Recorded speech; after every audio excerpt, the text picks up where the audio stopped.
Hello everyone, I am CA Pulkit Jajodia from panoramic education. हमारे GST amendments की series को continue करेंगे हम इस वीडियो सेशन में। इससे पिछले वीडियो सेशन में हमने कवरेज किया था input tax credit, tax invoices, registration and थोड़ा सा पेमेंट चैप्टर के अंदर जो हमारे अमेंडमेंट्स किए गए। हम इस सेशन में कंटिन्यू करने वाले हैं विद पेमेंट चैप्टर का ही बचा हुआ हमारा एक amendment discussion, and then return chapter में कई जगहों पे छोटे कई सारे अमेंडमेंट्स किए गए हैं और कुछ सेक्शंस पूरी तरह से नए सब्स्टिट्यूट किए गए हैं, उनका हम कवरेज करेंगे। सो क्विकली स्टार्ट करते हैं। पेमेंट चैप्टर में हमने अभी तक क्या देख लिया था? सेक्शन नंबर 49 जो हम पढ़ते हैं उसके अंदर हमने एक अमेंडमेंट कवर किया था कि अब यूपीआई और आईएमपीएस के थ्रू भी अगर आप पेमेंट करेंगे तो वो वैलिड पेमेंट चैनल्स होंगे जिसमें कोई लिमिट नहीं है from any bank.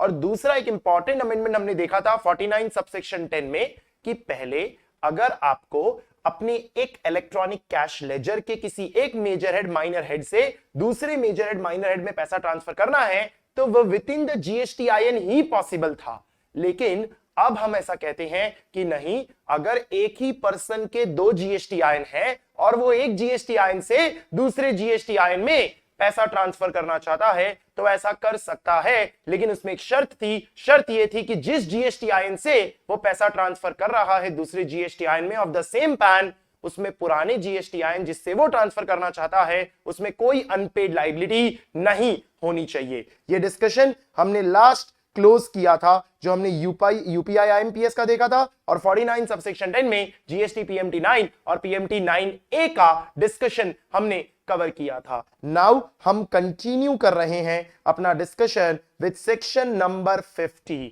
Interest on delayed payment of tax का सेक्शन। इस सेक्शन में 2 साल पहले भी कुछ एक बड़ा अमेंडमेंट हुआ था जिसके बारे में आपको पहले से जानकारी है कि जो इंटरेस्ट होता है वो नेट टैक्स पेएबल पे निकाला जाता है, ना कि ग्रॉस टैक्स पेएबल पे। हालांकि 2 ऐसी सिचुएशंस आपने पढ़ी हुई है जब इंटरेस्ट ग्रॉस टैक्स पेएबल पे निकाला जाएगा, यानी क्रेडिट यूज करने के बाद जो अमाउंट बचती है उस पे नहीं, सीधे ग्रॉस लायबिलिटी पे आपको इंटरेस्ट कैलकुलेशन करना होगा।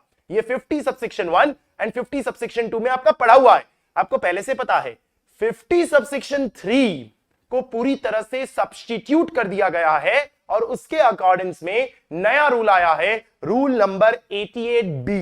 तो एक नया रूल नोटिफाई किया गया है, रूल 88B, ये हमें देखना होगा, और 53 जो सब्स्टिट्यूट हुआ है ये देखना होगा। अब 53 डिस्कस करना और उसके रिलेटेड रूल 88B डिस्कस करने से पहले जो 51 और 52 जो आपको पहले से पता होगा, हमने ये पढ़ा होता है, एक बार क्विकली रिवाइज कर लेते हैं क्योंकि ये बड़ा ही जरूरी प्रोविजन है।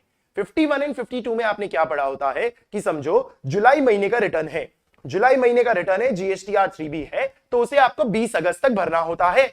अगर आप जुलाई महीने का रिटर्न 20 अगस्त तक नहीं भरते और उसे डिले करते हैं तो आपने ऑब्वियसली पेमेंट भी डिले किया और रिटर्न फाइलिंग भी डिले किया। अगर ऐसा है तो फिर आपको जो डिले हुआ उसके नंबर ऑफ डेज के हिसाब से 18% पर एनम के सिंपल इंटरेस्ट पे सरकार को ब्याज देना पड़ेगा नेट जीएसटी पेएबल वाले अमाउंट पे। यानी अगर समझो जुलाई महीने का रिटर्न है और वो मैंने 20 अगस्त तक नहीं भरा, वो मैंने भरा 25 सितंबर को, तो उस केस में क्योंकि डिले हुआ है फाइलिंग ऑफ रिटर्न का, तो उस रिटर्न का जो नेट जीएसटी पेएबल होगा that is gross payable minus ITC, उस पे मुझे इंटरेस्ट देना होगा eight the rate of 18% from 21 of अगस्त से लेके 25 ऑफ सितंबर।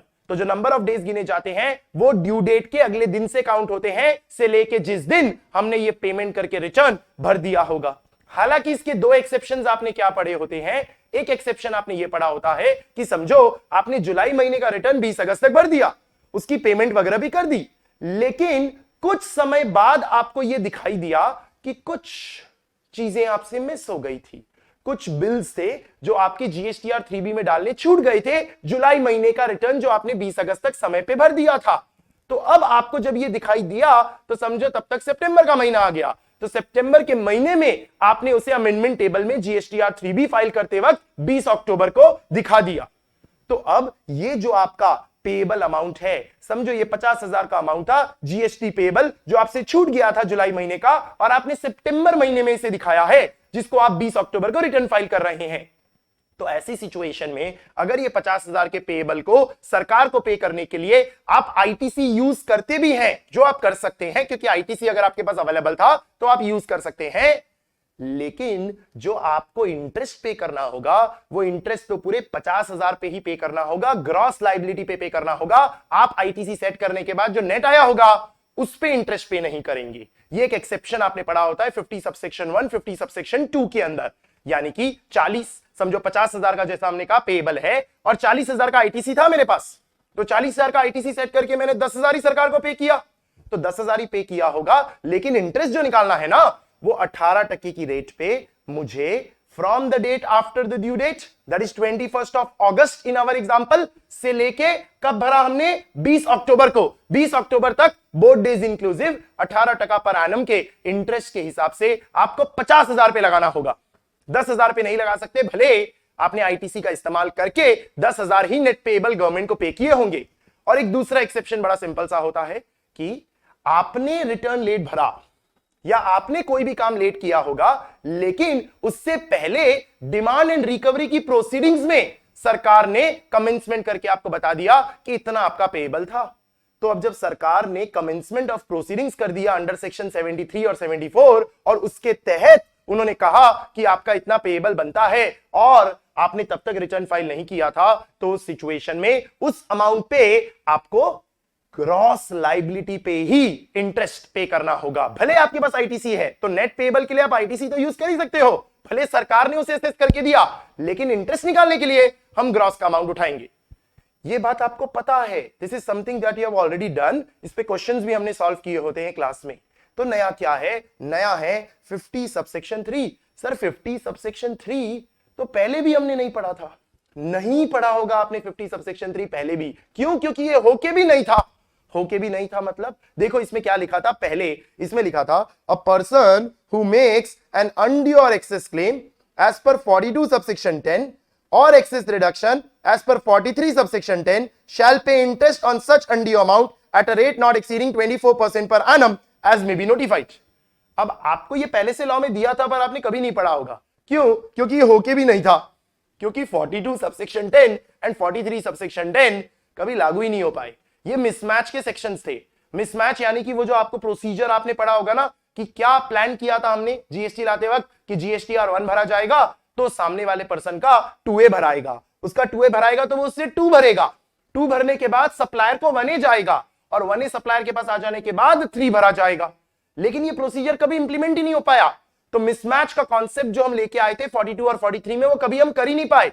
तो सरकार वो कभी कर ही नहीं पाई, तो सरकार ने अब बोला जब वो कर ही नहीं पाए तो अब हम इसको डिलीट कर देते हैं, इसको हटा देते हैं। इस तरीके से रिटर्न चैप्टर में भी आपको बताऊंगा सेक्शन 42 और 43 डिलीट ही हो गया, डिलीट ही हो गया, हट ही गया। अब जब ये सेक्शंस ही हट गए तो इनका रेफरेंस जहां दिया हुआ था उसको भी तो हटाना पड़ेगा। तो उसको हटा के सरकार ने नया सेक्शन ड्राफ्ट किया और ये बहुत जरूरी है।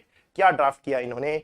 Where ITC input tax credit has been wrongly availed and utilized. जब आईटीसी आपने गलत तरीके से अवेल तो कर लिया पर इतना ही नहीं उसे यूज भी कर लिया। अब इस चीज पे लेके सालों से डिस्कशन था जीएसटी में कि अगर अवेल गलत कर लिया तो ही ब्याज लगना चालू हो जाएगा या अवेल करने के बाद यूटिलाइज गलत कर लिया तो ब्याज लगना चालू होगा। तो लॉजिकली हमेशा ये डिस्कस किया जाता था कि भाई जब तक अवेल किया मतलब सिर्फ बुक किया है, यूज तो नहीं किया ना, और यूज नहीं किया तो क्यों इंटरेस्ट दे हम रिवर्सल पे। अब गवर्नमेंट ने इस बात को एग्री करते हुए लॉ में यही डाला कि अगर आईटीसी आपने रॉन्गली अवेल कर लिया तो कोई बात नहीं, उससे कोई इंटरेस्ट की लायबिलिटी नहीं आएगी, लेकिन रॉन्गली अवेल करने के बाद आपने उसे रॉन्गली यूज भी कर लिया तब हम इंटरेस्ट की बात करेंगे। इसीलिए आपको जब मैंने second provision to section 16 subsection 2 पढ़ाया था कि 180 दिन में पेमेंट हो जानी चाहिए, अगर 180 दिन में पेमेंट नहीं हुई तो उस टैक्स पीरियड के जीएसटीआर 3B में रिवर्सल करोगे और interest from the date after the date of utilizing the credit till the date of adding it to the output tax liability पे निकाला जाएगा, जो हमने पिछले सेशन में क्वेश्चन के साथ भी सॉल्व किया था। इसीलिए वहां हमने ऐसे ही पढ़ लिया था। और अब हम यहां 53 में सब चीजों के लिए आईटीसी कहीं भी रॉन्गली अवेल किया और फिर यूटिलाइज भी रॉन्गली कर लिया उसके लिए ये डिस्कशन कर रही हैं। Then the registered person shall pay interest on such ITC wrongly availed and utilised at a rate not exceeding 24% as may be notified. And interest calculation वैसे होगा जैसे हम प्रिस्क्राइब करेंगे, और प्रिस्क्राइब इन्होंने किसमें किया है, रूल 88B में किया है, जो भी हम डिस्कस करेंगे। यानी 50 सबसेक्शन 3 अब क्या बोलता है, अगर किसी भी रजिस्टर्ड पर्सन ने आईटीसी रॉन्गली अवेल किया और रॉन्गली अवेल करने के बाद यूटिलाइज भी कर लिया, तो उसको रिवर्स करना पड़ेगा, तो उसको इंटरेस्ट भी देना पड़ेगा। इंटरेस्ट देना पड़ेगा उस अमाउंट पे और उस टाइम पीरियड पे जो हमने रूल 88B में प्रिस्क्राइब किया है, वो हम पढ़ लेंगे। किस रेट पे, eight a rate not exceeding 24%। अब ये जो 24% की इन्होंने रेट बोली है, वो कहा है इस रेट से ज्यादा नहीं लगाएंगे। तो सेंट्रल गवर्नमेंट ने नोटिफाई किया हुआ as of now rate 18% per annum.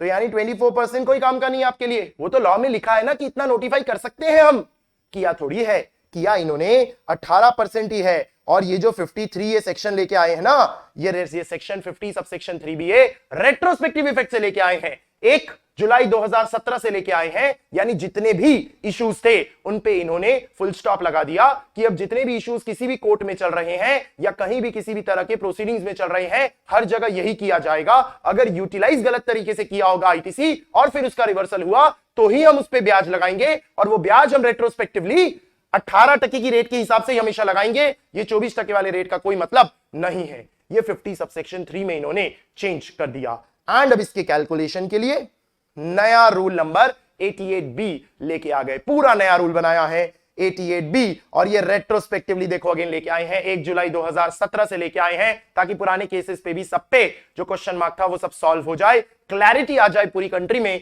कि कैसे इंटरेस्ट का कैलकुलेशन गलत आईटीसी यूज करने पे किया जाएगा। अवेलमेंट प्रॉब्लम नहीं है, अवेलमेंट के बाद यूटिलाइजेशन होने पे ही प्रॉब्लम होगी। जिसमें इस रूल 88B में पहले तो जो बातें लिखी है ना, वो वही लिखी है जो आपको पता है, 51 एंड 52 वाली, that is interest on delayed payment. तो जो मैंने अभी आपको पहले रिवाइज कराया ना, ये वही दिया है, तो इसमें कोई चेंज नहीं है। भले रूल नया बनाया है, पर उस रूल के अंदर जो पहले बातें कॉमन थी वो तो वैसे ही कॉमन रहने दी है। नया हमें क्या पढ़ना है, 53 के रिलेटेड, 53 के रिलेटेड हमें पढ़ना है। क्या लिखा है इन्होंने, where interest is payable on amount of ITC wrongly availed and utilized in accordance with 53, interest shall be calculated on the amount of ITC wrongly availed and utilized for the period starting from the date of utilization of such wrongly availed ITC till the date of reversal। अब इन्होंने एकदम clear कर दिया कि वो जो time period होगा ना, वो टाइम पीरियड जिस दिन यूटिलाइज किया से लेके जिस दिन रिवर्स किया तक का लिया जाएगा। अब जिस दिन यूटिलाइज किया मतलब जिस दिन यूटिलाइज किया उसके अगले दिन से, तो सिंपल सी बात है, जिस दिन यूटिलाइज किया उसके अगले दिन से लेके उस दिन तक जिस दिन आपने आउटपुट टैक्स लायबिलिटी में उसे वापस ऐड कर दिया होगा। At what rate, eight the rate specified under 53, जो एज ऑफ नाउ आपको पता है आपकी रेट क्या हो जाएगी, 18% पर एनम की आपकी रेट हो जाएगी, जो सिंपल इंटरेस्ट होता है और डे वाइज कैलकुलेट किया जाता है। देखो कुछ चीजें क्लियर हो गई, आईटीसी जो रॉन्गली अवेल और यूटिलाइज होगा उस पे इंटरेस्ट निकलेगा, अमाउंट क्लियर हो गया। दूसरा 18% की रेट पे निकलेगा, डे वाइज यानी डिवाइड बाई 365 करके नंबर ऑफ डेज पे निकलेगा। वो नंबर ऑफ डेज क्या होंगे, जिस दिन यूटिलाइज किया उसके अगले दिन से लेके जिस दिन आपने उसे रिवर्स किया होगा। अब एक छोटा सा प्रॉब्लम बचा कि ये जो ITC wrongly availed and utilize है, इसका अमाउंट क्या होगा। इस अमाउंट के लिए इन्होंने आगे इसके लिए क्लैरिटी दी है। एक्सप्लेनेशन में क्या लिखा है इन्होंने, ITC wrongly availed shall be construed to have been utilized when the balance in the credit ledger falls below the amount of ITC wrongly availed, and the extent of such utilization shall be amount by which the balance falls below the amount of ITC wrongly availed। Sir कुछ समझ में नहीं आया, क्या लिखा है इन्होंने कि जब क्रेडिट लेजर का अमाउंट जो आपका रॉन्गली अवेल्ड आईटीसी है उससे नीचे गिर जाता है, मतलब क्या हुआ समझना। एक सिंपल सा एग्जांपल नंबर्स के साथ देके आपको समझाता हूं। समझो, जुलाई का रिटर्न है, जुलाई का रिटर्न है 20 अगस्त तक आपको भरना है। जुलाई के रिटर्न में आपने सब कुछ असेंबल कर लिया GSTR 3B, और उसके अंदर आपको दिखाई दिया आपका पेबल 2 लाख का आ रहा है, 2 लाख रुपए का पेबल आ रहा है, और आपका आईटीसी जो आप अवेल कर रहे हैं, जो आपके GSTR 2B वगैरह में दिख रहा है, सारी कंडीशन सैटिस्फाई होते हुए वो 5 लाख आ रहा है, 5 लाख का आईटीसी आ रहा है। तो 2 लाख का पेबल है और 5 लाख का आईटीसी है, तो उस केस में आपका जो नेट पेबल होगा वो 0 होगा, क्योंकि 2 लाख के पेबल के सामने 5 लाख का आईटीसी अवेलेबल है, तो सेट करोगे तो आपका जो नेट पेबल है वो तो 0 होगा।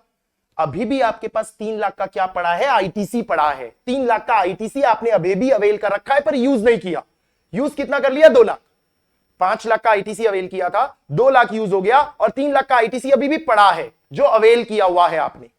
ये 3 लाख का आईटीसी अगले महीने क्या कर दिया जाएगा, कैरी। अवेल कर लिया है आपने पूरा 5 लाख, लेकिन यूज अभी सिर्फ कितना किया है, 2 लाख। और 3 लाख अवेल किया है पर अभी तक यूज नहीं किया, और वो जुलाई महीने में पड़ा रह गया जो 20 अगस्त तक आपने रिटर्न भरा उसमें। अब जुलाई का महीना निकल गया, अगस्त का महीना आया। अगस्त का महीना आया तब आपका पेबल का अमाउंट समझो आया 3 लाख रुपए। अगस्त महीने में पेबल का अमाउंट आया 3 लाख रुपए, और उसके सामने अगस्त महीने में कोई नया आईटीसी नहीं था, कोई नया आईटीसी नहीं था। तो आपका जो पिछले महीने से कैरी होके 3 लाख का आईटीसी आया था वो आपने यूज कर लिया। अवेल तो पिछले महीने ही कर लिया था, लेकिन यूज अगस्त के महीने में किया। समझ आई बात। तो अगस्त के महीने का जब आप जीएसटीआर 3 भी भर रहे होंगे 20 सितंबर को, तो आपका पेबल आया 3 लाख, और आईटीसी इस महीने कोई नया था ही नहीं, आपने कोई परचेजेस नहीं किए थे, तो जो लास्ट मंथ का कैरी होके आईटीसी आ रहा था उसको आपने यूज कर लिया, पूरा यूज हो गया। तो नेट पेबल क्या आया, 0। चलो हो गई बात खत्म। कोई पेबल आया ही नहीं आपका, ना जुलाई महीने में आया ना अगस्त में आया। वक्त बीता, दिन बीते, और दिसंबर महीने में आपको पता चला कि जुलाई महीने में जो मैंने 5 लाख का आईटीसी था, जो जुलाई महीने का 5 लाख का आईटीसी था, जिसमें से 2 लाख यूज कर लिया था मैंने, उस 5 लाख के आईटीसी में से 1 लाख का आईटीसी रॉन्गली अवेल्ड था।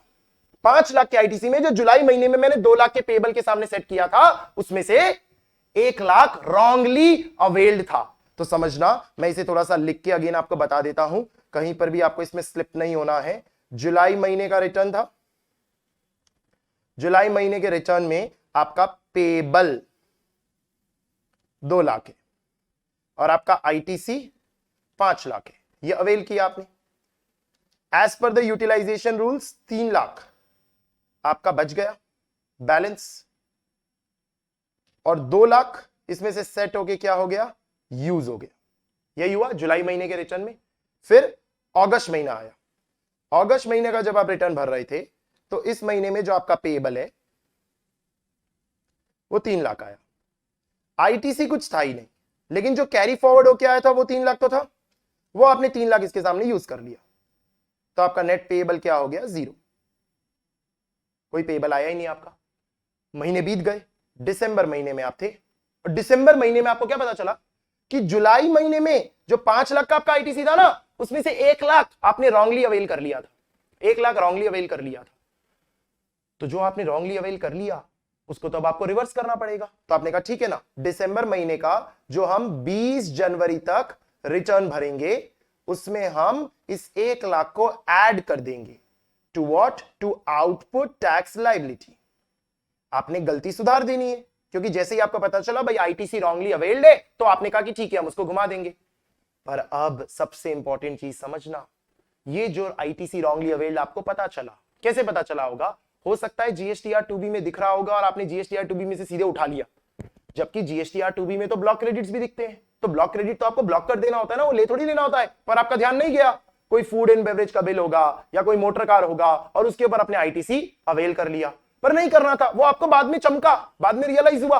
तो जब बाद में रियलाइज हुआ तो आपने इसको रिवर्स कर दिया। जब रियलाइज हुआ तो दिसंबर में रियलाइज हुआ, तो 20 जनवरी तक जब आप जीएसटीआर 3 भी भरेंगे तो रिवर्स कर देंगे। अब जब आप रिवर्स करेंगे तो साथ साथ में सरकार क्या बोलती है, इंटरेस्ट लगेगा।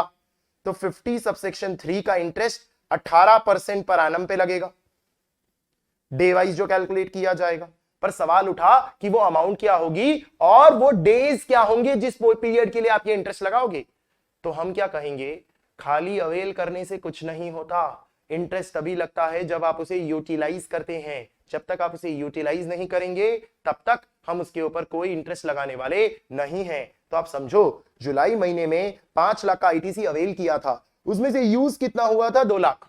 उसमें से यूज हुआ था 2 लाख, और हमारा रॉन्गली अवेल कितना था, 1 लाख। तो अब सवाल ये उठेगा कि वो जो 1 लाख हमने रॉन्गली अवेल किया था वो हम ऐसा मानेंगे कि यूज हो गया, या ऐसा मानेंगे कि वो पड़ा है? ऐसा मानेंगे कि यूज हो गया, या ऐसा मानेंगे वो पड़ा है? तो गवर्नमेंट ने जो अभी हमने रीड किया ना टेक्स्ट, रूल नंबर 88B का, उसमें यही समझाया है कि उसे ऐसा नहीं मानेंगे कि वो यूज हो गया, हम उसे ऐसा मानेंगे वो पड़ा है। यानी कि वो जो 2 लाख आपने यूज किया होगा वो आपका सही वाला क्रेडिट होगा, क्योंकि 5 लाख में से 4 लाख तो सही वाला है, जो 4 लाख सही वाला है उसमें से वो यूज हुआ है। और आपका जो 3 लाख पड़ा है उसमें से 1 लाख गलत वाला है। 1 लाख गलत वाला है मतलब जुलाई में वो अवेल तो हो गया था, पर अभी तक वो 1 लाख वाला अमाउंट यूज नहीं हुआ है। तो आप इंतजार करोगे वो यूज कब होता है। तो आप अगस्त महीने में आए और अगस्त महीने में आपको बोला गया कि ये पूरा 3 लाख यूज कर लिया गया। अब जैसे ही अगस्त महीने में 3 लाख यूज कर लिया गया, इसका मतलब ये हुआ कि वो 2 लाख तो सही वाला यूज हुआ ही होगा, 1 लाख गलत वाला भी यूज हो गया। अब जैसे ही 1 लाख गलत वाला यूज हो गया, now it is wrongly availed and utilized. अब वो यूटिलाइज भी हो गया है, जिसके बाद सरकार इंटरेस्ट लगा सकती है। तो आपने अगस्त का रिटर्न समझो भरा 20 सितंबर को, तो ऐसा माना जाएगा 20 सितंबर is the date of utilizing that 1 lakh का क्रेडिट। 20 सितंबर माना जाएगा is the date of utilizing that 1 lakh का क्रेडिट। तो आप 1 लाख की अमाउंट पे 18% का इंटरेस्ट लगाओगे डे वाइज। किस दिन से काउंट होगा? जिस दिन यूज किया उसके अगले दिन से लेके जिस दिन आउटपुट टैक्स लायबिलिटी में वापस जोड़ा, यानी यहां टाइम पीरियड क्या हो जाएगा? 20/9 का अगला दिन, दैट इज 21/9 से लेके 20 जनवरी। ये जो भी नंबर ऑफ डेज आएंगे वो आपके नंबर ऑफ डेज बनेंगे जो हम यहां डालेंगे। ये जो डेट्स लिखी है वो बोथ डेज इंक्लूसिव है, 21/9 से लेके 20/1 के जितने भी नंबर ऑफ डेज आएंगे वो वहां डाल दिए जाएंगे। क्वेश्चन को थोड़ा और बेटर करता हूं, समझो यहां अगस्त के रिटर्न में 3 लाख का पेएबल नहीं था, पेएबल 2,40,000 का था, 2,40,000 का। तो 2,40,000 का क्रेडिट यूज हुआ होगा, बाकी 60,000 का क्रेडिट तो नेक्स्ट मंथ चला गया होगा। तो अगर 2,40,000 का क्रेडिट यूज हुआ होगा अगस्त के महीने में, तो ऐसा माना जाएगा कि आपने 2 लाख तो सही वाला यूज किया है और 40,000 गलत वाला यूज किया है। तो 40,000 पे इंटरेस्ट चालू होगा eight the rate of 18% from 21/9 से लेके जिस दिन रिवर्स किया, that is 20th of January. Sir बाकी 60,000 अभी तक रॉन्गली अवेल्ड है, रॉन्गली यूटिलाइज नहीं थे, तो उसका क्या करेंगे? उसका वेट करेंगे और देखेंगे वो कब यूज हो रहा है। अब अगले महीने समझो सितंबर के रिटर्न में वो यूज हो गया, तो सितंबर के महीने में रिटर्न में अगर यूज हो गया तो सितंबर के लिए आपकी नेक्स्ट डेट रही होगी 20 अक्टूबर। 20 अक्टूबर के अगले दिन से उस पर ब्याज लगेगा। सर समझो अगले महीने मेरा और बहुत सारा आईटीसी आ गया और वो आईटीसी यूज हो गया, ये 40,000 यूज नहीं हुआ, ये 60,000 यूज नहीं हुआ, तो अगेन मानेंगे वो यूटिलाइज नहीं हुआ है। वेट करेंगे जब तक वो बैलेंस नीचे नहीं चला जाता below the amount that is shown in the credit ledger, तब तक हम उसको यूटिलाइज नहीं मानते हैं।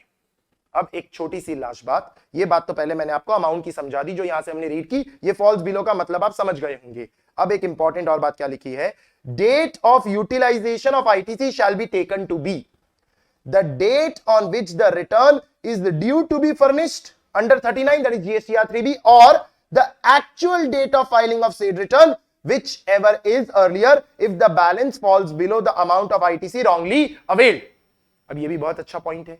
ये क्या कह रहे हैं? जैसे इसी क्वेश्चन में आ जाओ, ओरिजिनल क्वेश्चन में चले जाते हैं।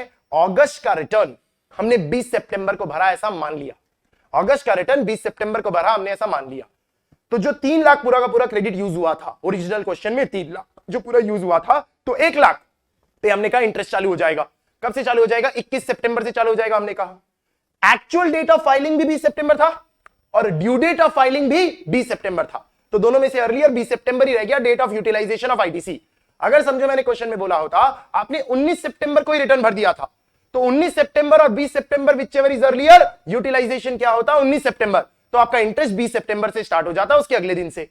समझो अगर आपने रिटर्न भरने में लेट की होती और आपने रिटर्न भरा होता 28 सितंबर को, तो अगर आपने रिटर्न 28 सितंबर को बढ़ा होता तो 20 सितंबर और 28 सितंबर व्हिचएवर इज अर्लियर 20 सितंबर, यानी इंटरेस्ट का कैलकुलेशन तो 20 सितंबर से ही, यानी उसके अगले दिन से कैलकुलेट करना हम स्टार्ट कर देते। ये बात यहां लिखी हुई है कि date of utilisation will be the due date और the actual date whichever is earlier हम लेंगे जब भी आपका बैलेंस बिलो चला गया इन कंपैरिजन टू जो आपने रॉन्गली अवेल किया था। तो जो रॉन्गली अवेल किया था वो 1 लाख था ना, जब 1 लाख से नीचे चला गया बैलेंस तभी तो हमने इंटरेस्ट लगाया ना। जैसे शुरुआत में हमारे 5 लाख का आईटीसी था, उसमें कितना बैलेंस चला गया था? 2 लाख यूज हुआ था, तो 3 लाख पे था, तो रॉन्गली अवेल 1 लाख था, तो क्या जो बैलेंस है वो रॉन्गली अवेल से नीचे गया था? नहीं, 1 लाख रॉन्गली अवेल था और 3 लाख का हमें बैलेंस दिख रहा था, तो 3 lakh was not less than 1 lakh, तो इंटरेस्ट नहीं लगाया हमने। अगले महीने क्या हो गया, पूरा 3 लाख यूज हो गया, तो पूरा 3 लाख यूज हो गया तो जो हमारा बैलेंस था वो 1 लाख रॉन्गली अवेल्ड के नीचे चला गया, जीरो हो गया, जीरो रॉन्गली अवेल्ड के नीचे चला गया, तब हमने इंटरेस्ट पूरे 1 लाख पे लगा दिया। अगर खाली उस महीने 40,000 ही यूज हुआ होता और 60,000 बच गया होता तो 40,000 पे इंटरेस्ट चालू होता, बाकी 60,000 को हम कंटिन्यू करते और वेट करते कि वो कब यूज होगा, तब हम इंटरेस्ट लगाते। इसमें एक बी पॉइंट और दिया है, which is given in case other situation arise होती है। अदर सिचुएशन मतलब एग्जांपल रिफंड की अगर सिचुएशन है, रिफंड एक एग्जांपल दे रहा हूं। जैसे ऊपर वाला सिचुएशन तो क्या है हमारा कि जब आपने कोई आईटीसी रॉन्गली अवेल या यूटिलाइज किया और वो below the wrongly availed amount चला गया, तब हमने कहा कि उसके ऊपर इंटरेस्ट लगाया जाएगा उस अमाउंट पे। यहां पर सिचुएशन में क्या दिया हुआ है कि अगर date of debit in electronic credit ledger when the balance in electronic ledger falls below the amount of ITC wrongly availed in all other cases। जैसे फॉर एग्जांपल मेरे क्रेडिट लेजर में 10 लाख रुपए दिख रहे थे, मेरे क्रेडिट लेजर में 10 लाख रुपए दिख रहे थे, ये 10 लाख रुपए मैंने अवेल यूटिलाइज नहीं किए, ये 10 लाख रुपए का मैंने रिफंड मांग लिया। तो सेक्शन नंबर 54 में आप रिफंड मांग सकते हो। जब आपने रिफंड मांगा तो 10 लाख आपको बैंक में मिले होंगे और ये 10 लाख का क्रेडिट हट गया होगा, तो 10 लाख का क्रेडिट हट गया, तो ये 10 लाख का क्रेडिट जो आपने यूज कर लिया रिफंड लेने के लिए, वो बाद में जाके पता चला कि ये आईटीसी में से 4 लाख का आईटीसी तो लोचे वाला था, 4 लाख का आईटीसी रॉन्गली अवेल था। तो ये जो 4 लाख का आईटीसी रॉन्गली अवेल था और उसके सामने आपने रिफंड ले लिया पूरा का पूरा 10 लाख का, तो वो जो 4 लाख का रिफंड है वो वापस करना होगा आपको, क्योंकि आपने तो गलत ले लिया ना। तो जब आप 4 लाख का रिफंड वापस करोगे, सरकार को वापस वो पैसा पे करोगे क्योंकि आपके बैंक में आ गया होगा, तो आप रिवर्सल कर रहे हो। तो वो जो 4 लाख के ऊपर ब्याज है वो किस दिन से गिना जाएगा, जिस दिन आपके क्रेडिट लेजर में से वो 10 लाख साफ हुए होंगे, उसके अगले दिन से लेके जिस दिन तक आप सरकार को रिफंड का अमाउंट पे नहीं कर देते।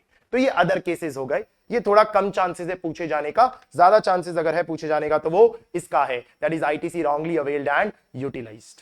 ये हमने पूरा कॉम्प्रिहेंसिवली समझा 53 एंड रूल 88B का इंपैक्ट क्या होने वाला है। मैं ऐसा उम्मीद करता हूं एग्जाम में जो हमने पढ़ा उससे इजी वर्जन आएगा, इजी वर्जन आएगा। जैसे कि एक छोटा सा क्वेश्चन अगर मैं आपको दे दूं प्रैक्टिस के लिए, तो इजी वर्जन आपको कैसे दिया जाएगा, समझो जुलाई महीने का रिटर्न है, आपको इतना तामझाम नहीं दिया होगा, आपको खाली इतना बोला होगा कि 1,90,000 का आईटीसी है जो आपने 20 अगस्त को यूटिलाइज कर लिया आपने यूटिलाइज 20 अगस्त को, 20 अगस्त को रिटर्न भरा आपने, तो एक्चुअल डेट भी यही है, ड्यू डेट भी यही है, मैं इजी रख रहा हूं, नहीं तो अदरवाइज दोनों में से अर्लियर लेना होता आपको यूटिलाइजेशन का डेट। वक्त बीता और दिसंबर के रिटर्न में आपको रियलाइज हुआ, क्या रियलाइज हुआ, 90,000 का आईटीसी जो आप रॉन्गली अवेल और यूटिलाइज कर चुके हो वो ब्लॉक्ड था, तो आप उसको क्या कर रहे हो, रिवर्स। तो आप रिवर्स कर रहे हो दिसंबर के रिटर्न में, तो वो कब करोगे, 20 जनवरी को करोगे।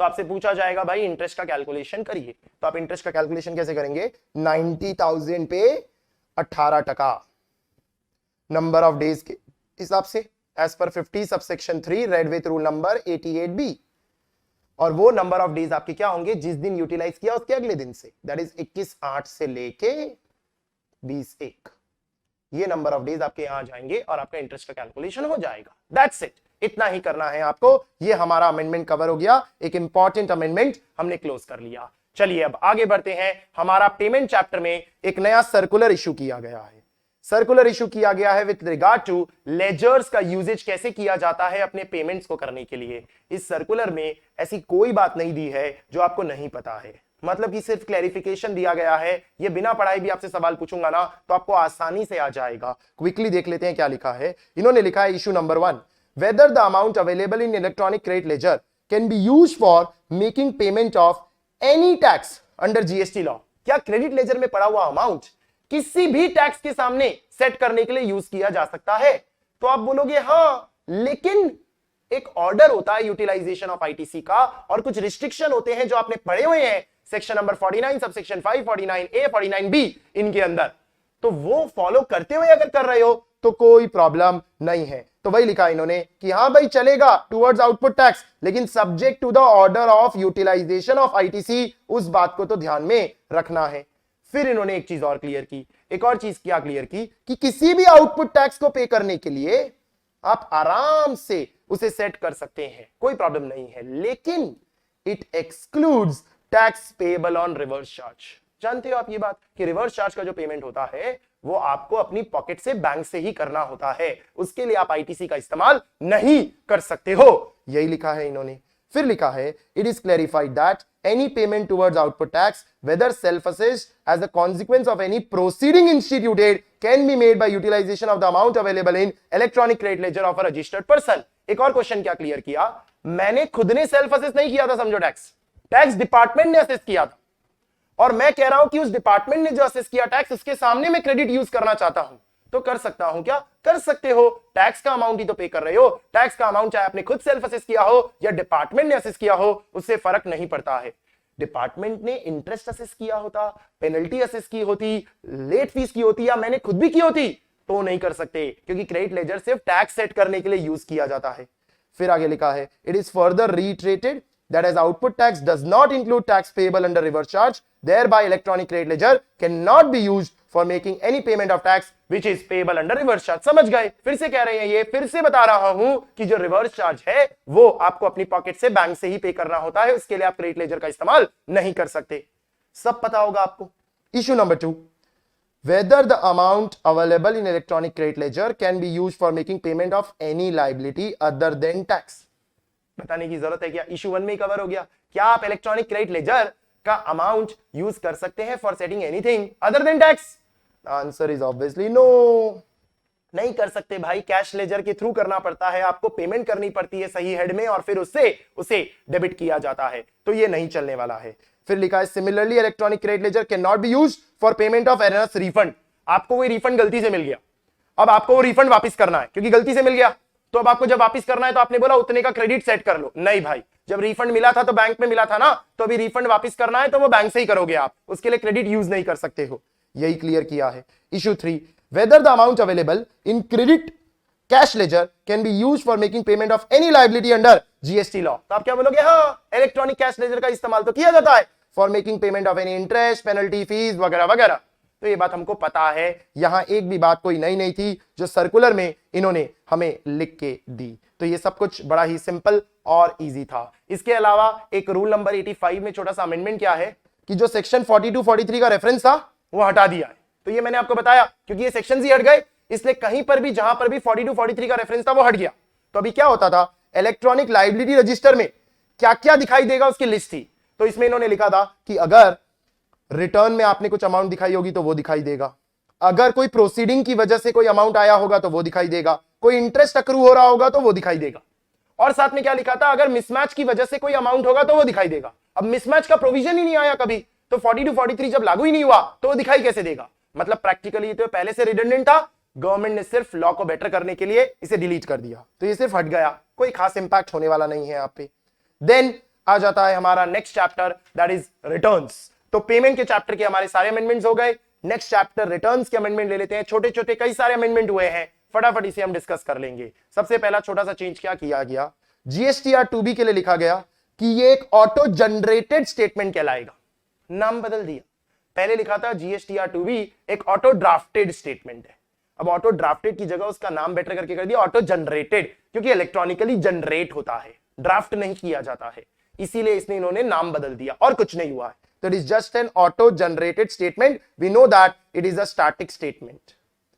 फिक्स जो हो जाता है एक बार नंबर वो फिक्स रहता है, और इसमें जो दिखता है उसी के बेसिस पे आप आईटीसी ले सकते हो। तो दैट्स इट, खाली ये बात अपडेट की गई है और कुछ नहीं किया गया, और ये सारे रूल्स डिलीट कर दिए गए हैं।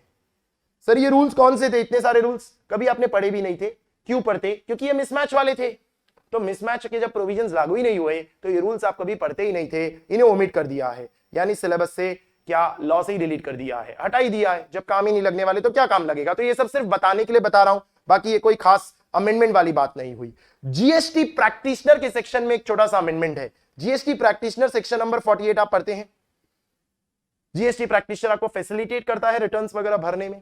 तो जीएसटी प्रैक्टिशनर के लिए एक लाइन लिखी हुई थी कि आपको अगर किसी भी तरह का आउटवर्ड सप्लाई या इनवर्ड सप्लाई का डिटेल भरवाना है, कोई भी आउटवर्ड सप्लाई या इनवर्ड सप्लाई का डिटेल भरवाना है तो आप जीएसटी प्रैक्टिशनर से भरवा सकते हैं।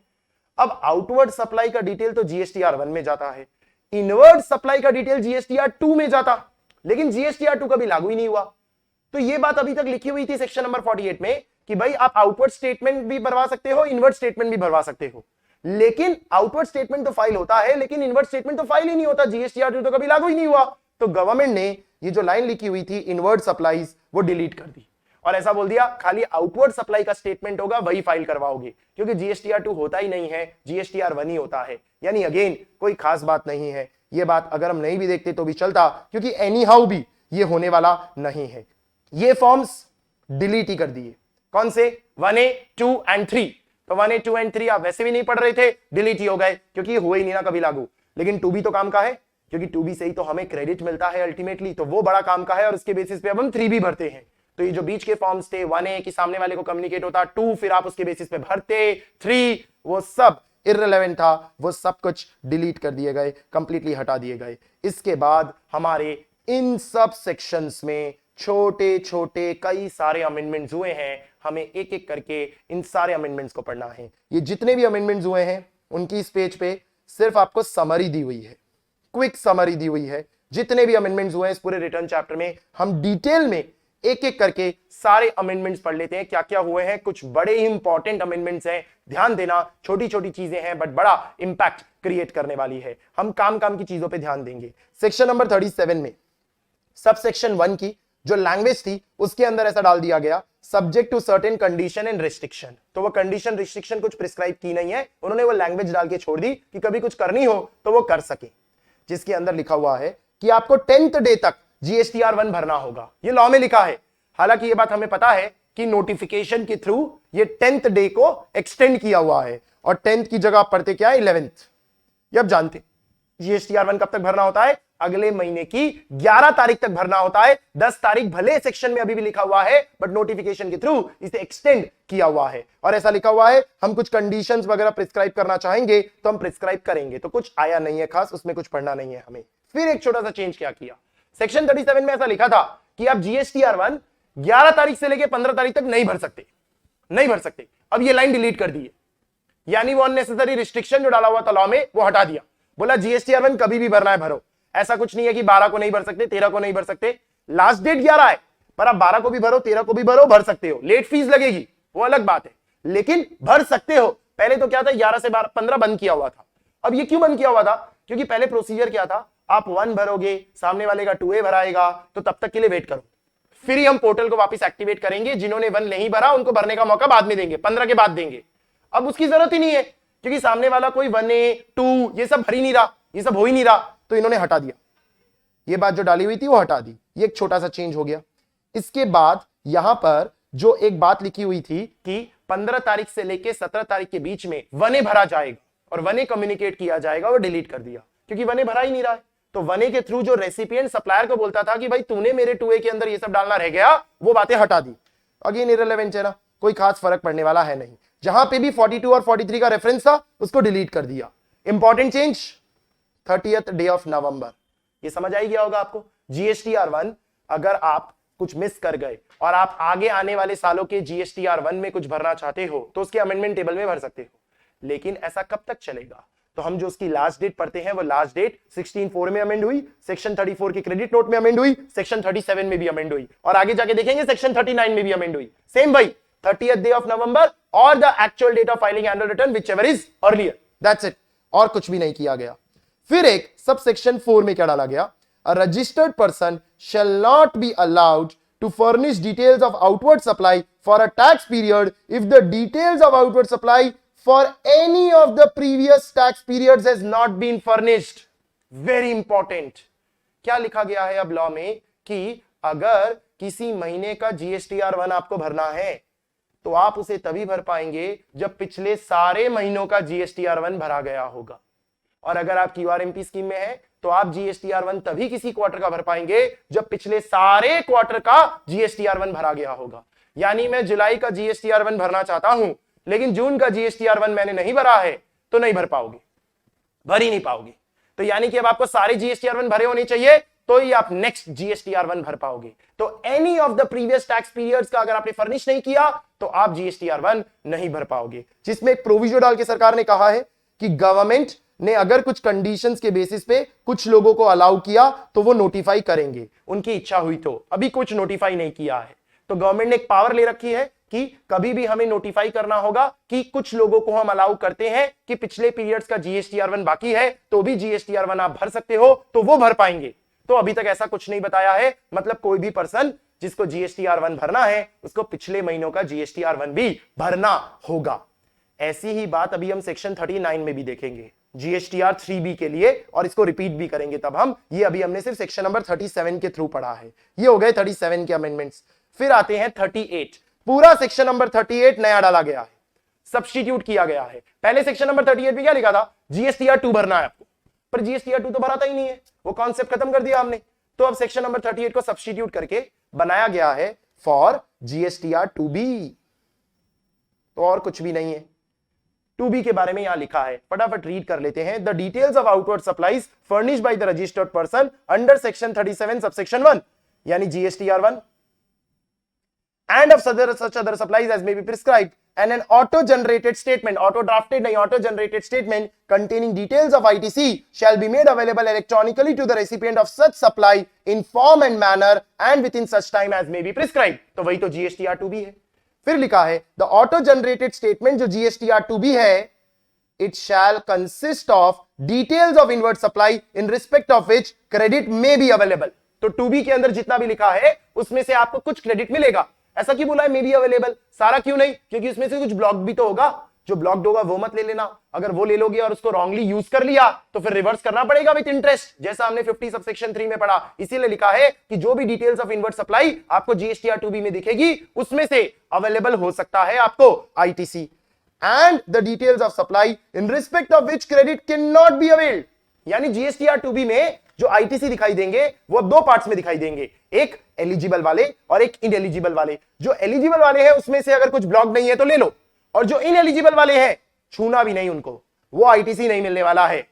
ये बात तो आपको पढ़ी पढ़ी सुनाई देनी चाहिए, क्योंकि यही बात के लिए तो हमने 16 टू बीए पढ़ा था ना। 16 टू बीए पढ़ते वक्त सेक्शन 38 का ही तो रेफरेंस दिया था कि एक पर्सन को अगर आईटीसी लेना है तो वो आईटीसी इनएलिजिबल नहीं होना चाहिए, रिस्ट्रिक्टेड नहीं होना चाहिए सेक्शन नंबर 38 के तहत। और सेक्शन नंबर 38 यही कह रहा है कि details of supply in respect of which credit can not be availed wholly or partly on account of details furnished under section 37(1). GSTR1 सामने वाले ने भरा होगा तो आपके 2B में हो सकता है इनएलिजिबल में दिखाई दे। अगर इनएलिजिबल में दिखाई दिया तो आप आईटीसी नहीं ले सकते, जिसमें कब इनएलिजिबल में दिखाई देगा उसके टोटल 6 पॉइंट्स डाले गए हैं।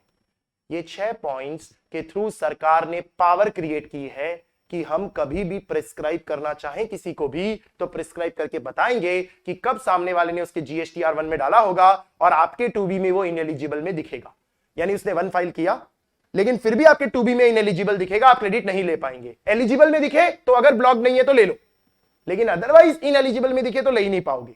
और ऐसा कब होगा, जब सरकार प्रिस्क्राइब करेगी कुछ सिचुएशंस में।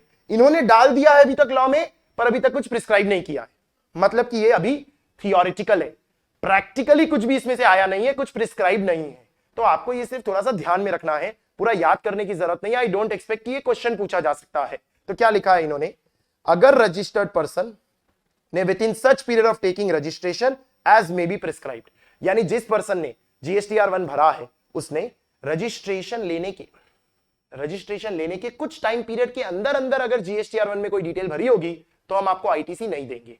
बेसिकली लोग बोगस रजिस्ट्रेशन वगैरह लेते हैं, तो सरकार ने ये पावर रखी है कि कल को अगर कोई न्यूली रजिस्टर्ड पर्सन होगा और हम उसके रिलेटेड प्रिस्क्राइब करेंगे कि वो जीएसटीआर1 जो शुरुआत के 2 महीने के भरेगा उसके अंदर सामने वाले को 2B में आईटीसी नहीं मिलेगा तो वो इनएलिजिबल हो जाएगा। तो अभी तो प्रिस्क्राइब है ही नहीं, ये खाली पावर बनाई है, पावर बना के रखी है कि कल को कभी हमें मन हुआ तो कोई न्यूली रजिस्टर्ड पर्सन को एक पोर्शन ऑफ टाइम तक हम रिस्ट्रिक्ट कर देंगे कि उसके जीएसटीआर1 के थ्रू जो आपका 2B भराएगा उसमें वो इनएलिजिबल में दिखाई देगा। By any registered person who has defaulted in payment of tax and default continued for a period as may be prescribed। जो रजिस्टर्ड पर्सन से आप आईटीसी लेना चाहते हैं वो रजिस्टर्ड पर्सन ने कोई टैक्स पेमेंट में डिफॉल्ट किया है और वो एक पीरियड ऑफ टाइम तक डिफॉल्ट चला है, तो हम प्रिस्क्राइब करेंगे कितने पीरियड ऑफ टाइम तक, तो आपके इनएलिजिबल आईटीसी में वो दिखाई देगा। By any registered person, the amount tax payable by whom is in accordance with the statement of outward supply under the said subsection as may be prescribed exceeds the output tax paid by him during the said period by such limit as may be prescribed। जो registered person है, जो supplier है, उस supplier ने उसके जीएसटीआर1 में जितना output दिखाया और जितना जीएसटीआर3B में आउटपुट दिखाया उसमें जीएसटीआर1 का आउटपुट बड़ा था, by such limit as may be prescribe. तो उस सिचुएशन में उस पर्सन ने जो आपके लिए आईटीसी बताया होगा वो आईटीसी इनएलिजिबल में दिखाई देगा। By any registered person who during such period as may be prescribed shall avail ITC of an amount that exceeds the credit that can be availed by him by such limit as may be prescribed। सामने वाले person ने अगर जितना उसको ITC avail करना चाहिए था उससे ज्यादा अवेल किया होगा इन सच लिमिट्स जो हम प्रिस्क्राइब करेंगे, तो उस केस में आपका आईटीसी आपको मिलने वाला नहीं है। By any registered person who has defaulted in discharging his liability in accordance with section 49 subsection 12। Section 49 subsection 12 के अंदर जो नोटिफाई होना है वही अभी तक नोटिफाई नहीं हुआ है, तो वहां जो हम नोटिफाई करेंगे अगर वो किसी ने वायलेट किया होगा तो उस सिचुएशन में हम यहां पर आपको आईटीसी इनएलिजिबल में डाल देंगे, या other class of person as may be prescribed. तो गवर्नमेंट ने सिर्फ ये पावर लेके छोड़ा हुआ है और अभी तक कुछ प्रिस्क्राइब किया है नहीं, तो ये हो के भी नहीं है। अभी अगर आपको एग्जाम में क्वेश्चन आएगा ना तो क्या बोला जाएगा, जीएसटीआर 2B में दिख रहा है और इनएलिजिबल है, तो नहीं लेना है, बस बात खत्म हो गई, आपको आईटीसी नहीं मिलने वाला है और कुछ भी नहीं करना है, ये याद करने की भी जरूरत नहीं है, खाली आपकी रीडिंग के लिए हो गया सेक्शन 38। देन आ जाओ सेक्शन नंबर 39 के अंदर। सेक्शन नंबर 39 में ये एक सबसेक्शन 7 में एक प्रोविजो अपडेट किया है, बट इसमें अभी तक कुछ प्रिस्क्राइब नहीं किया गया है। तो अगेन जो प्रिस्क्राइब ही कुछ नहीं किया गया है तो उसके रिलेटेड अभी हमें कुछ रीड करने की जरूरत नहीं है, वो हमारे लिए रेलेवेंट नहीं रह जाता। एंड देन आगे जाके अगेन लिखा है 30th डे ऑफ नवंबर।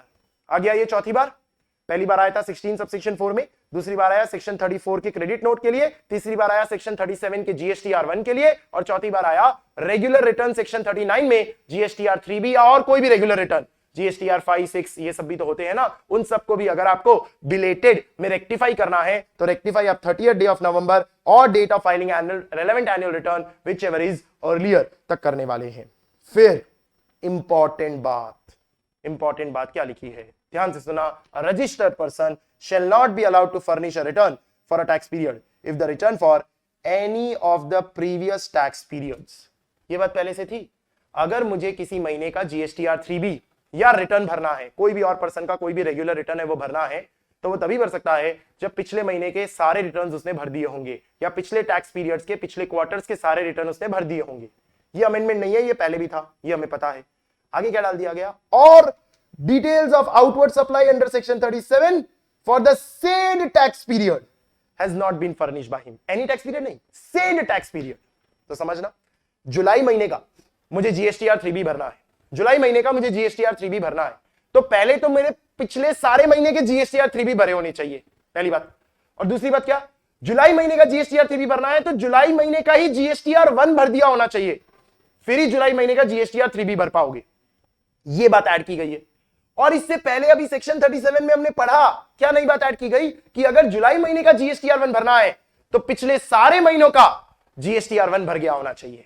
यानी 3 बातें, पहली बात क्या, जुलाई महीने का जीएसटीआर 1 भरना है तो पिछले सारे महीने का जीएसटीआर 1 भरा जाना चाहिए, जुलाई महीने का जीएसटीआर 3B भरना है तो पिछले सारे महीने का जीएसटीआर 3B भरा जाना चाहिए, और जुलाई महीने का भी जीएसटीआर 1 भरा गया होना चाहिए, तो ही मैं जुलाई महीने का जीएसटीआर 3B भर पाऊंगा। तो मतलब हर तरफ से रोक लिया ना आपको कि अगर रिटर्न्स आपके पेंडिंग है तो आप करंट टैक्स पीरियड का रिटर्न नहीं भर पाओगे। तो इस महीने का 3B भरना है पर आपने इस महीने का 1 ही नहीं भरा तो 3B नहीं भर सकते आपको पहले 1 भरना पड़ेगा, फिर ही आप 3B भर पाओगे। और अगर पिछले महीनों का कुछ भी 1 या 3B बाकी है तो इस महीने का 1 3B नहीं भर पाओगे, कैसे भी आप फंस जाओगे।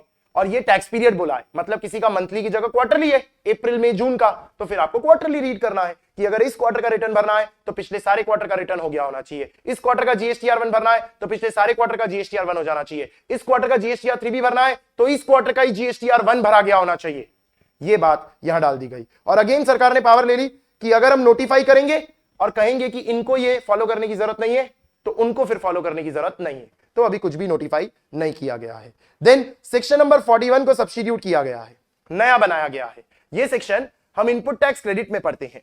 अगर आपको ध्यान हो तो जब हम 16(2)(c) पढ़ते हैं ना, that is one of the condition, तब हम सेक्शन नंबर 41 पढ़ते हैं। 16(2)(c) में क्या लिखा होता है कि एक पर्सन को आईटीसी तभी मिलेगा जब सप्लायर ने वो टैक्स सरकार को भर दिया होगा, तभी आईटीसी मिलेगा, नहीं तो आईटीसी मिलने वाला नहीं। तो यहां सेक्शन 41 में क्या लिखा था, प्रोविजनल बेसिस पे मिलेगा। प्रोविजनल बेसिस पे ये लैंग्वेज लिखी थी, जो सेल्फ असेस करके आप प्रोविजनल बेसिस पे ले लोगे ये सोच के कि सप्लायर ने टैक्स भर दिया होगा। अब इन्होंने इस सेक्शन को रिफाइन किया है, सब्स्टिट्यूट किया है और वो प्रोविजनल वर्ड हटा दिया है। यानी ये ऐसा बोल रहे हैं कि आप अगर क्रेडिट ले रहे हो सेल्फ असेस करके ये सोच के कि सप्लायर ने भर दिया होगा तो वो फाइनली है, कुछ प्रोविजनल नहीं है। और अगर बाद में जाके ये पता चला कि सप्लायर ने टैक्स नहीं भरा था तो उस आईटीसी को जो आपने सेल्फ असेस बेसिस पे ले लिया वो रॉन्गली अवेल्ड माना जाएगा, और अगर वो यूज हो गया होगा तो एज पर 53 आपको इंटरेस्ट का पेमेंट करना पड़ जाएगा। यानी अब ये बहुत जरूरी हो जाता है कि आप ये देख लें, समझ लें कि जिसके साथ आप डील कर रहे हैं वो सरकार को टाइमली टैक्सेस भरता है या नहीं, क्योंकि अगर उसने टैक्स नहीं भरा होगा तो आपने जो क्रेडिट लिया होगा वो रॉन्गली अवेल्ड मान लिया जाएगा, और अगर आपने वो क्रेडिट फिर यूज भी कर लिया होगा तो आपको रिवर्स करना पड़ेगा with interest at the rate of 18% from the date after the date of utilizing till the date of reversal. तो सर सेक्शन 41 में क्या हुआ है? कुछ खास नहीं, कोई खास इंपैक्ट नहीं होने वाला है, खाली प्रोविजनल वर्ड की जगह क्या हो गया है? फाइनल वर्ड हो गया है। तो ये खाली आपकी रीडिंग के लिए है। Every registered person shall be entitled to avail the credit as self-assessed in his return, and the amount shall be credited to his electronic credit ledger. The credit of input tax availed by a registered person in respect of supplies, the tax payable whereon has not been paid by the supplier shall be reversed along with applicable interest by the person as may be prescribed, जो हमने rule 88B में पढ़ लिया। Provided that where the supplier makes the payment in respect of the aforesaid supplies, the said registered person may re-avail the amount of credit in the manner as may be prescribed. तो आपने credit ले लिया, सामने वाले ने नहीं भरा तो आपको रिवर्स करना पड़ेगा विद इंटरेस्ट, और फिर सामने वाले ने भर दिया, सप्लायर ने भर दिया तो फिर से ले लेना, रीअवेल कर लेना, कोई प्रॉब्लम नहीं है। ऐसी बात हमने second provision to section 16 subsection 2 में भी पढ़ी थी कि भाई अगर 180 दिन में पेमेंट नहीं किया तो आपने जो आईटीसी ले लिया था उसको रिवर्स करना पड़ेगा अलॉन्ग विद इंटरेस्ट, अगर उसे यूज भी कर लिया था, और फिर सामने वाले को आपने पेमेंट कर दिया तो जब भी कर दिया आप आराम से वापस आईटीसी ले सकते हैं। तो यहां पे सिर्फ वो जो एक प्रोविजनल वर्ड था ना वो चला गया, और कुछ खास फर्क नहीं पड़ा है, कोई इंपैक्ट नहीं बना है, सब कुछ वैसे का वैसे ही है। ये सारे सेक्शंस डिलीट कर दिए गए, 42, 43, 43A सिर्फ ये डिलीट हो गए। फिर क्या हुआ? सेक्शन नंबर 47 में जो इनवर्ड का रेफरेंस दिया था सेक्शन 38 का वो डिलीट कर दिया, वो हटा दिया, जरूरत ही नहीं है ना। तो section 47 is about late fees. तो लेट फीस की जो बात भी हुई होती है 100 रुपए प्रतिदिन, 100 रुपए प्रतिदिन जो आपकी लेट फीस लगेगी subject to maximum amount of 5000। ये सीजीएसटी का लिमिट होता है, सीजीएसटी का। तो सीजीएसटी एक्ट में जो 100 रुपए प्रतिदिन या मैक्सिमम 5000 की जो लिमिट होती है वो सेक्शन 37 के लिए भी लिखी थी, सेक्शन 38 के लिए भी लिखी थी, सेक्शन 39 के लिए भी लिखी थी, सेक्शन 45 के लिए भी लिखी थी। उसमें से 38 हटा दिया क्योंकि वो फाइल ही नहीं हो रहा था तो हटा दिया। अब टू बी तो ऑटो जनरेटेड है तो उसका तो कोई रेफरेंस आएगा नहीं, एक हटाया और एक जोड़ा, सेक्शन 52 जोड़ा। सेक्शन 52 क्या है? ईसीओ जो टीसीएस का स्टेटमेंट फाइल करता है, यानी जो जीएसटीआर 8 है, इसको यहां शामिल कर लिया।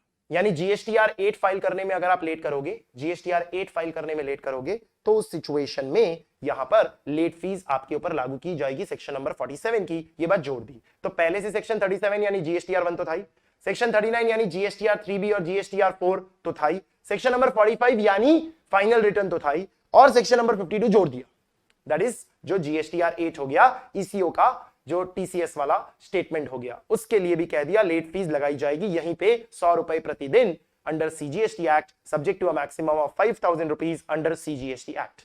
इस फीस में कुछ रिडक्शन भी किया गया है, वो रिडक्शन आपने पढ़ा हुआ है, वो वैसे का वैसे ही रहेगा। तो रिडक्शन जो किया हुआ है वो तो रहेगा ही रहेगा, अदरवाइज आपकी ये अमाउंट रहने वाली है, और सेक्शन 38 को यहां से डिलीट कर दिया गया है। ऐसे ही सेक्शन नंबर 48 जीएसटी प्रैक्टिशनर का है, और हमने जीएसटी प्रैक्टिशनर के लिए डिस्कस किया कि जो इनवर्ड सप्लाईज वाली डिटेल है वो हटा दी गई, सेक्शन 38 का रेफरेंस बेसिकली हटा दिया गया।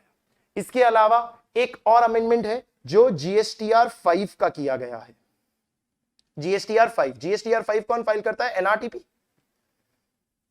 एनआरटीपी और सीटीपी का तो रेगुलर ही होता है ना, एनआरटीपी का स्पेशल रिटर्न दिया हुआ है। तो आपने क्या पढ़ा होता है कि एनआरटीपी को जो जीएसटीआर 5 भरना है वो 20th day of succeeding month, 20th day of succeeding month or 7th day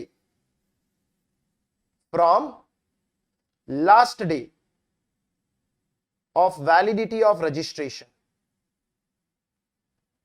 whichever is earlier, monthly file करना होता है।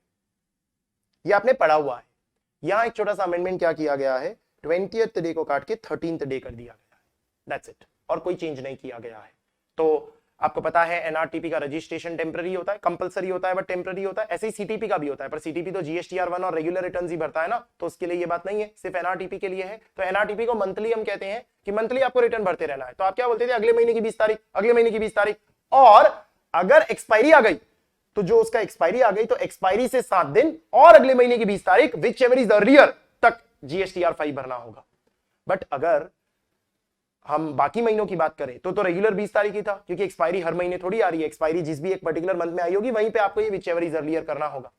लेकिन अब ये जो 20th डे था ना, उसको सिर्फ कट करके आप 13th कर दोगे और कुछ चेंज नहीं हुआ। तो हर महीने अगले महीने की 13th तक आपको जीएसटीआर 5 भरना है, और अगर एक्सपायरी आ गई किसी महीने में तो वहां से 7th डे और अगले महीने की 13th day which ever is earlier में आपको जीएसटीआर 5 मंथली फाइल करना होगा। ये एक छोटा सा अपडेट जीएसटीआर 5 में किया गया है। बाकी रिटर्न चैप्टर में सब वैसे का वैसे ही है, कुछ भी नहीं बदला है। क्विकली समराइज कर दूं ना अगर, तो रिटर्न चैप्टर में क्या चेंज हुआ है आपके लिए सबसे इंपॉर्टेंट अगर बताऊं तो सबसे इंपॉर्टेंट यही चेंज हुआ है कि अगर इस महीने का जीएसटीआर 1 भरना है, पीछे सारे महीने के भरे होने चाहिए। इस महीने का जीएसटीआर 3 भी भरना है तो इस महीने का जीएसटीआर 1 भरा हुआ होना चाहिए। सिंपल, ये एक चेंज हुआ है। और दूसरा एक टाइम लिमिट वाला इंपॉर्टेंट चेंज, जिसके अंदर हम 30th डे ऑफ नवंबर बोलते हैं, जो आप समझ ही गए थे, 37 में भी हुआ है, 39 में भी हुआ है। और बाकी तो सिर्फ रेफरेंसेस डिलीट किए और कुछ नहीं किया। जितने भी वो जीएसटीआर 2 और 3 के कांड किए हुए थे वो सब हटा दिए और कुछ भी नहीं किया। सब कुछ वैसे का वैसे ही पड़ा रहने वाला है, कुछ भी चेंज नहीं हुआ है। सेक्शन 41 सब्स्टिट्यूट हुआ, सेक्शन 38 सब्स्टिट्यूट हुआ, पर उसका कोई बड़ा इंपैक्ट नहीं होने वाला है। उसका जो इंपैक्ट आपको पता करना था वो चल चुका है, क्योंकि बाकी चीजें अभी तक प्रिस्क्राइब ही नहीं हुई है ना, कुछ नोटिफाई ही नहीं हुआ है।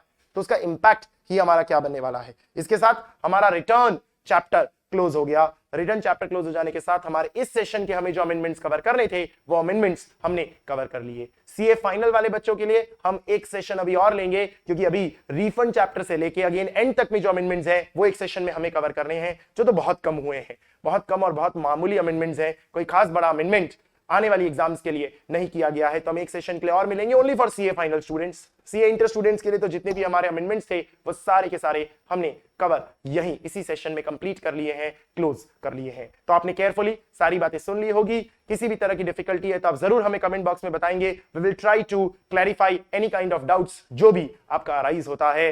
तरीके से पढ़ें, अमेंडमेंट्स की इंपॉर्टेंस हमेशा ज्यादा होती है। एग्जाम्स में रेगुलरली कुछ ना कुछ पूछ लिया जाता है, तो आपको पूरा ही कवरेज हमेशा करना चाहिए। अगर अभी तक आपने इस वीडियो को लाइक नहीं किया है, सब्सक्राइब नहीं किया हमारे चैनल को, तो जरूर कर रहे। हम ऐसे वीडियोस के साथ आते रहेंगे। Till then take care, have a nice day.